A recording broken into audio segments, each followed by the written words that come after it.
എന്താ നിന്റെ കൈ വിറയ്ക്കുന്നേ? എന്റെ മഹിയെ കൊല്ലുമ്പോഴും ഇതുപോലെ വിറച്ചിരുന്നോ? എങ്ങനെ ചെയ്യാൻ തോന്നി നിനക്ക്? പാവായിരുന്നില്ല എന്റെ മഹി. എന്തിഷ്ടായിരുന്നു നിന്നെ.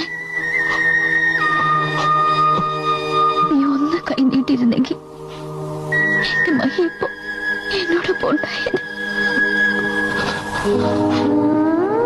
മഹി ഞാനും കണ്ടുമുട്ടിയത് ഏതോ മുൻജന്മ സുഹൃത്തം ചെയ്ത രണ്ട് ആത്മാക്കളെ പോലെയാ.